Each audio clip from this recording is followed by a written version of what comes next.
सकाळी सकाळी आम्ही कन्याकुमारीला येऊन पोचलेलो आहे. सूर्योदयाचा आस्वाद घेतला असेल. 7:30 वाजलेत.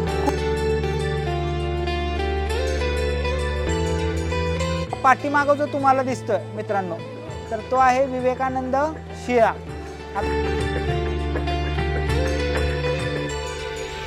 संपो मित्रांनो, महाराष्ट्रातली पोरं काय असतात दाखवलं त्याला.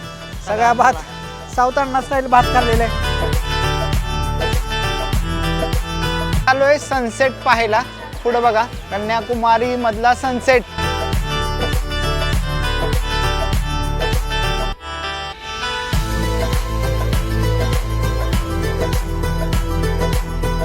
बघा मागं तिथं आपण जे तिकीट काढलं तर चेकिंग केलं आणि तिथनं आत सोडलंय. माझ्या मते आता इथनं पुढं काय हे नसावं, बूट काढायचे आहेत. चला अजून आहे म्हणजे काय तर आहे. थोडंसं मोकळं कधी सोडतात आपल्याला बघूया. Please keep your footwear here free of charge. म्हणजे चप्पलं इथं काढायची आहेत आपल्याला. इथं कुठंही काढलेत लोकांनी. काय करूया आपणही काढूया. सामने चला.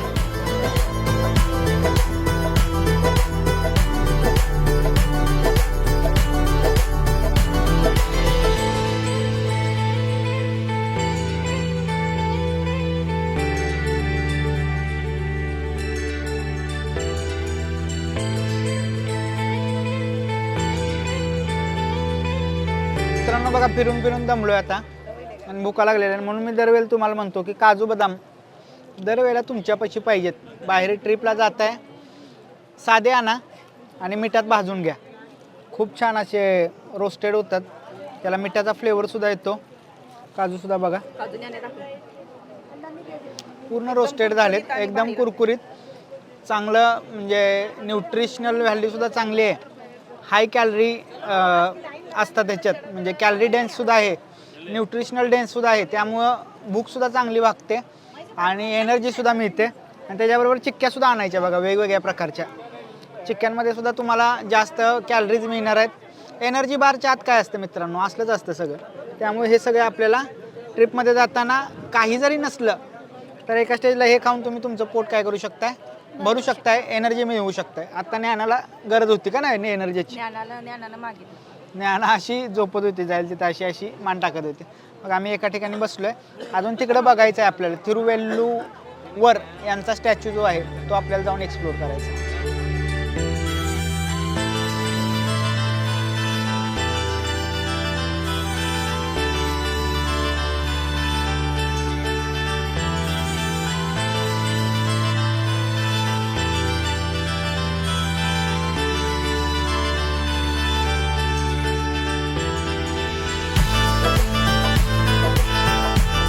मित्रांनो फिरून झालेला आहे परिसर.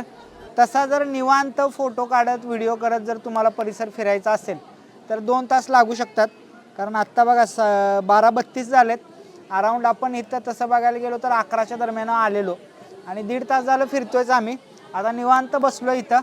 तोपर्यंत तुम्हाला थोडीशी माहिती देऊया म्हणजे ह्या परिसराची. तर पाठीमागं जो तुम्हाला दिसतोय मित्रांनो, तर तो आहे विवेकानंद शिळा.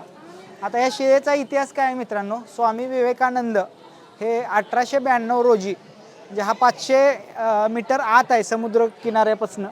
इकडं हा समुद्र किनारा राहिला, बरोबर आहे. तर इथनं 500 मीटर आत हे दगडं वगैरे होती त्यावेळेला. तिथं जशी दगडं आहेत बघा, तुम्हाला झूम करून दाखवतो. तर तशी ही दगडं वगैरे होती. तर तशी ही शिळा होती. स्वामी विवेकानंद पोहत पोहत या दगडापर्यंत आले, या शिळेपर्यंत आले आणि ह्या शिळेवर बसून त्यांनी 3 दिवस मेडिटेशन केलेलं असं म्हणतात, ध्यानधारणा केलेली. आता त्याची टेंटेटिव्ह डेटसुद्धा सांगितली जाते की 25, 26, 27 किंवा 24, 25, 26 डिसेंबरला त्यांनी इथं ध्यानधारणा केलेली. आणि त्याच वेळेला त्यांना गौरवशाली भारत आणि जो काय आध्यात्मिक मार्ग त्यांनी निवडला तर त्याचा साक्षात्कार झालेला, म्हणून ह्या शिळेला महत्त्व आहे. याची स्थापना म्हणजे हे मंदिर वगैरे जे दिसतंय किंवा हे ध्यान मंदिर वगैरे जे दिसतंय, आता याला श्रीपाद मंडपम म्हणतात. तिथं सभा मंडपम आहे जो वरचा आहे तो, आणि त्याच्या खाली ध्यान मंदिर आहे. तर याची स्थापना 1970 साली केलेली. कुणी केलेली तर रानडे म्हणून होते. तर त्या रानडेंनी त्याच्यात पुढाकार घेतलेला आणि हे सगळं स्ट्रक्चर इथं विवेकानंदांचं मेमोरियल किंवा स्मारक इथं बसवलेलं. वर जी बिल्डिंग तुम्हाला दिसते तर त्याच्यात विवेकानंदांचा एक खूप छान पुतळा आहे. त्याच्या खालच्या बाजूला ध्यानधारणा करण्यासाठी एक कक्ष आहे जिथं ओमचा दर कंटिन्युअस असं जप सुरू असतो. आणि इथं जे मंदिर दिसते तर हे श्रीपाद मंडपम आहे. आपण जे तिथं मंदिराला गेलेलो म्हणजे 51 शक्तिपीठापैकी एक आपण म्हणलं की मंदिर तिथं आहे. बाणासूर राक्षसाचा वध कन्या रूपात इथं देवीनं केलेला असं म्हणतात. तर त्या कन्या रूपात वध करण्याआधी इथं खडकावर देवीनं ध्यानधारणा केलेली असं म्हणतात. आत एक पायासारखा ठसा आहे जो देवीचा आहे असं म्हणलं जातं. आता हे 2 ठिकाणं झाले तर आपण इकडे जातो. तर हा जो सगळ्यात मोठा आकर्षण आपण म्हणतो ना तिरुवेल्लूवर, हे तामिळ राष्ट्रसंत होते असं म्हणतात. आणि त्यांचे 133 ग्रंथातले हे आहेत म्हणजे श्लोक आहेत किंवा उपदेश आहेत. आणि त्याच्या आधार घेऊन हा 133 फूट शिळेचा म्हणजे दगडाचा पुतळा आहे मित्रांनो. कुठला धातूचा वगैरे नाही आहे, संपूर्ण दगडाचा पुतळा आहे. इथनं दिसताना खूप आपल्याला म्हणजे बघण्यासारखा किंवा रेकग्नाइज होतो. त्याच्या खाली जाऊन उभारलं तर आपल्या लक्षात येत नाही. आणि हा जो ब्रिज दिसतोय तर हा फायबर ग्लासचा ब्रिज 2024 डिसेंबरला MK स्टॅलिन जे आत्ता तामिळनाडूचे मुख्यमंत्री आहेत तर त्यांच्या हस्ते याचं उद्घाटन झालेलं. इथला सुद्धा एक्सपिरियन्स चांगला आहे. ओव्हरऑल एक्सपिरियन्स फोटो काढण्यासाठी, समुद्राचा नजारा पाहण्यासाठी, समुद्राचं अमर्याद स्वरूप अनुभवण्यासाठी खूप छान आहे. खूप छान फोटो निघतील. खूप छान तुमचा एक्सपिरियन्स येईल. खर्च किती येतो आहे मानसी 100 रुपये बोटीनं आत यायचा जायचा आणि 30 रुपये तुमचा तिकीटाचा. 130मध्ये तुमचा खूप छान एक्सपिरियन्स तुम्हाला मिळणार आहे. आता थोडंसं आम्ही इथं बसणार आहे आणि रेस्ट घेणार आहे. तुम्हीसुद्धा थोडंसं बसा, ध्यानधारणा करा, मेडिटेशन करा. इथंसुद्धा थोडंसं बसा आणि या निसर्ग सौंदर्याचा लाभ घ्या.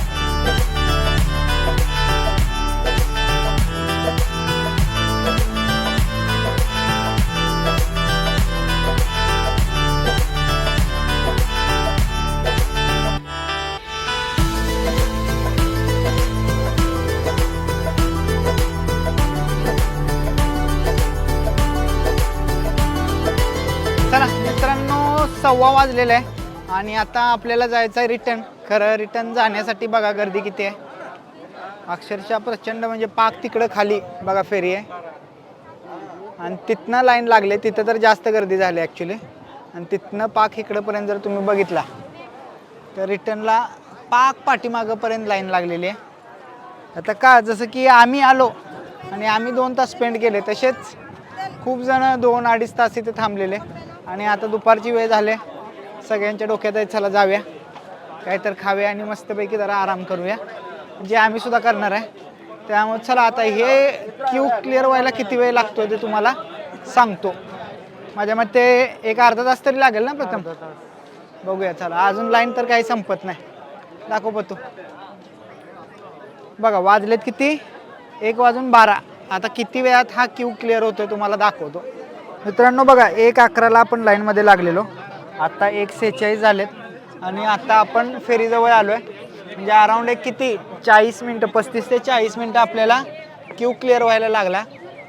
आता काय माझ्या मते तिकडं यायला लागले का फेरी कुठली प्रथम का ती सोडायला गेले. आता ती सोडायला गेलेली इकडे यायला एक 10 मिनटं लागतील. म्हणजे 1 पाऊण तास लागणार आहे तेवढे क्यू क्लिअर व्हायला. दुपारचा वेळ आहे त्यामुळे सगळे रिटर्न जायला लागले त्यामुळे गर्दी झाले. येणारे खूप जण कमी आहेत. माझ्या मते हे जाते सोडून परत रिटर्न येते त्यामुळे वेळ व्हायला लागलाय. चला जाऊया आता. यायला लागले एक ती आली की आपण त्यात बसून जायचं. मित्रांनो 1:15 वाजलेत आणि आम्ही तिथनं बाहेर पडलो ते जेवायला आलो कारण खूप भुका लागलेल्या. तोंड बघा प्रत्येकाची. आणि भुकेपेक्षा सगळ्यात जास्त झोप आले कारण झोप सरळ नाही. रात्री आपण ट्रेनला उशिरा बसलेलो. सकाळी 3ला उठल्यापासून परत 3ला उठलो ते 4ला आलो. इथं रूम घेतली ती आवरून लगेच सनराईज बघायला बाहेर पडलो. तर इथं बघा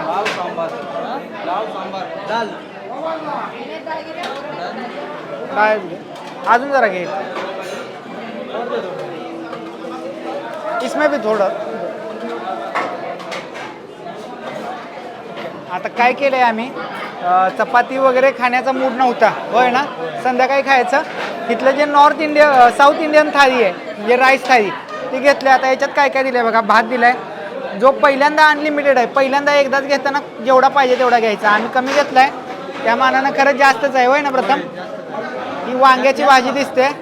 आता ही कशाची भाजी आहे? बटाटा कसा असेल रे? हो बटाटा नाही,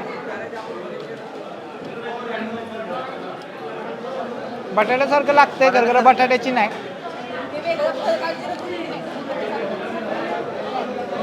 आणि लोणचं आहे आणि डाल फ्राय एक सांगितलेला, आम्ही डाळ तडका एक सांगितलेला.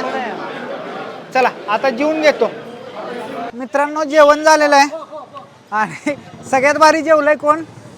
पतुल्या साऊथ अण्णा स्टाईल. तुम्ही पहिला शॉट बघितला असेल तर तेवढा सगळा राईस पत्यानं खाल्लेला आहे. त्या हां त्या वेटरनं चॅलेंज दिलं सगळ्या भात संपव. मित्रांनो महाराष्ट्रातली पोरं काय असतात दाखवलं त्याला. सगळ्या भात साऊथ अण्णा स्टाईल भात खाल्लेला आहे. ज्ञानानं सुद्धा खाल्लंय बऱ्यापैकी. खाऊन झाल्यावर काय घेतलं बघा, जरा लई झालं बघितले चप्पल. चॅलेंज जरा लई झालं म्हणून स्प्राईट घेतली बघा. आता खरं माफ करा मित्रांनो, आम्ही जाणार आहे रूमवर आणि मस्तपैकी 1-2 तास तरी किमान झोप काढणार आहे. त्यामुळं 2 तासानंतर भेटूया. चला तर मित्रांनो, झोपून उठलेलो आहे मगाशी म्हणल्याप्रमाणे. 2 तास खूप चांगली झोप झालेली आहे. बघा ही काय म्हणत होती झोपत प्रथम? काय तर मित्र खडू घ्यायचा आहे, साडी घ्यायची आणि जय जय जय काहीतरी करत होते, हात हलवत होती. खरं फ्रेश वाटायला आलंय. मगाची तोंड पाक काळवणलेली आमची. आता बघा फ्रेश वाटतंय का? कमेंट बॉक्समध्ये नक्की सांगा. निघालोय सनसेट पाहायला. पुढं बघा कन्याकुमारी मधला सनसेट आणि सनसेट व्हायला लागलाय. त्याची ऑलरेडी किरणं वगैरे तुम्हाला दिसत असतील बघा. आता सनसेट पॉइंट लांब दाखवतोय. आपण जाणार आहे कुणीकडं? त्रिवेणी संगम आहे. तर त्या त्रिवेणी संगमच्या तिथनं सुद्धा सनसेट दिसतो असं म्हणतात. तर पुढं परत आणि मंदिर दिसतंय बघा. तर त्या मंदिराच्या पाठीमागं जे काही शॉपिंग मार्केट वगैरे सगळं आहे, तर तिथं जाऊन आपल्याला बसायचं. कारण तिथनंच परत काय दिसणार आहे आपल्याला? लाईट शो दिसणार आहे. तर तो लाईट शो बघायचा, सनसेट बघायचा आणि तिथं काय थोडी बहुत शॉपिंग करायची असा आत्ताचा प्लॅन आहे. आज थोडंसं रिलॅक्सच आम्ही राहिलो आहे. सकाळी इथलं दर्शन असेल किंवा तिथलं रॉक मेमोरियलचं दर्शन असेल एवढंच झालं आहे. उद्या तुमच्यासाठी सरप्राईज आहे. चला जाऊया लाईट हाऊस नाही काय लाईट शोच्या तिथं आपण बसूया आणि बघूया सनसेट.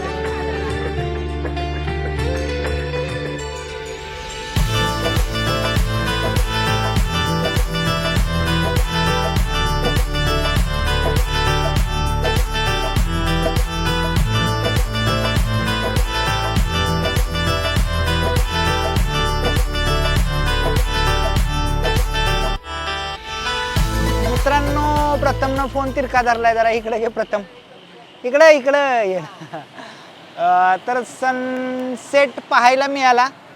आपल्याला वाटेल की काय फरक असतोय, म्हणजे आपल्या इथनं सुद्धा दिसतोय सनराईज दिसतोय, सनसेट दिसतोय. मित्रांनो विश्वास ठेवा, इथं विश्वास ठेवा. इथला सनसेट आणि इथला सनराईज जो सकाळी बघितला वेगवेगळा आहे.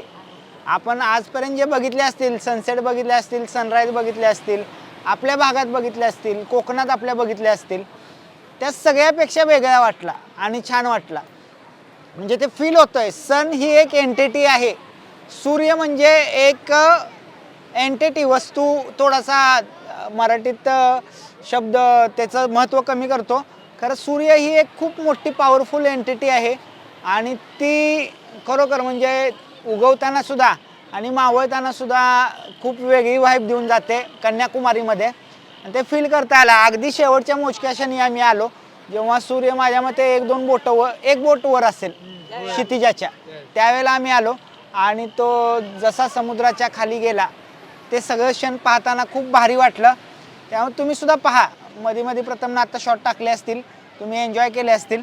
आता आम्ही कुठे येऊन बसलोय परत आणि जो थिरुवल्लूवर हे तामिळ संत आहेत तर त्यांचा पुतळा आणि जो फायबर ग्लासचा ब्रिज आहे, तर इथं लाईट शो सुरू होतो आणि तो सुरू झालेला आहे. खऱ्या अर्थानं सुरू 6:45-7च्या दरम्यान होतो असं म्हणतात. लेझर शो असतो. तर आता म्हणजे तो लेझर शो नसला, लाईट शो जरी नसला तरी इथला नजारा प्रथम कसा आहे? खतरनाक आहे. स्मूथिंग वाटतंय, खूप छान वाटतंय, शांत वाटतंय. लोक सुद्धा वाईब म्हणजे चिल करायला आलेत. लोकांची वाईब सुद्धा बघा, सगळेजण चिल करतायत. आपल्या कामातून, आपल्या व्यापातून, सगळ्या विचारातून मुक्त होऊन इकडं इकडं. अरे ही बघा, ही सुद्धा चिल करत होती, आता दाखवायचं होतं हिने इकडं बघितलं. नाही कसं वाटतंय? एक नंबर. आवाज कुठे गेला? बसलाय पापड खाऊ. पापड खाऊन बसलेला. काय ना मागवलं आणि मला खायला लावले. आता पापड खायची नाहीत, आता मस्तपैकी हा व्ह्यू खायचा, व्ह्यू एन्जॉय करायचा आहे. आम्ही एन्जॉय करणार आहे, तुम्हीही एन्जॉय करा व्हिडिओच्या माध्यमातून. थोडंसं खायला वगैरे आणलेलं आहे मी, ज्याच्यामध्ये भडंग असेल. संजना, अगं संजना आमची अशी अशी नुसतं आता एवढंच काम राहिलंय संजनाचं, होय नाही? नंदी बैलागत नुसतं मान हलवत बसते. कुकीज आहे इथे, काजू बदाम, भडंग. आणि इथं पाठीमागं चहा बिस्किट सुद्धा मिळतंय, त्यामुळे ते सुद्धा घेणार आहे. आणि वाईब आम्ही एन्जॉय करत इथं मस्तपैकी एन्जॉय करणार आहे. तुम्हीही एन्जॉय करा मित्रांनो थोड्याशा शॉर्ट्सच्या माध्यमातून.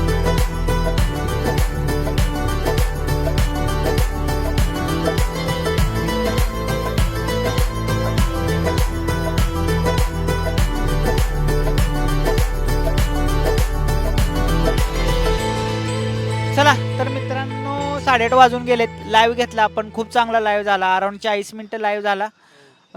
खूप सारे आपले ठराविक जे सबस्क्रायबर आहेत, टॉप आपले फॉलोअर्स आहेत, तर ते दरवेळेला येतात, बोलतात, गप्पा मारतात, खूप चांगलं वाटतं. आजही खूप चांगलं वाटलं. मागं जी लाईट होती ती बरोबर 8:05 बंद झाली, तर तेही लक्षात ठेवा. सगळ्या लाईटी लागत नाहीत, सगळ्या लाईटी कधी लागतात आय डोंट नो. तुम्ही बघितलं असेल की पुलावरचीच लाईट फक्त लागली. तर आता काय करूया की इथंच एंड करूया, कारण आता जाणार आहे आणि काहीतरी खाणार आहे, जास्त नाही, हेवी खाणार नाही, लाईटलीच काहीतरी खाणार आहे आणि जाऊन झोपणार आहे. कारण उद्या सकाळी परत आणि आम्हाला कितीला उठायचं आहे संजना? 2 वाजता उठायचं आहे, कारण सकाळी 3:45 वाजता कन्याकुमारीतून आपण एक ट्रेन पकडणार आहे, जी तुमच्यासाठी खास एक सरप्राईज असेल. एक बोनस डेस्टिनेशन, बोनस प्लेस आपण ॲड केले टूरमध्ये, एका दिवसात कवर होऊ शकते असं लक्षात आल्यानंतर. त्यामुळे त्या ठिकाणी जायचं आहे सकाळी लवकर उठून. त्यामुळे आजचा हा व्लॉग इथंच एंड करूया. आजच्या व्लॉगमध्ये आपण कन्याकुमारीला आलो, रूम घेतली आणि इथं जे काही टुरिस्टर्स प्लेसेस होते त्यांना व्हिजिट दिली, सनराईज दाखवला, सनसेट दाखवला. कसा वाटला आजचा कन्याकुमारीचा आपला मदुराई रामेश्वरम कन्याकुमारी सिरीजमधला आजचा व्लॉग हे कमेंट बॉक्समध्ये नक्की सांगा. लाईक करा मित्रांनो, शेअर करा. भेटूया पुढील व्हिडिओमध्ये. तोपर्यंत टाटा, बाय बाय, सायोनारा. जय हिंद, जय महाराष्ट्र, हर हर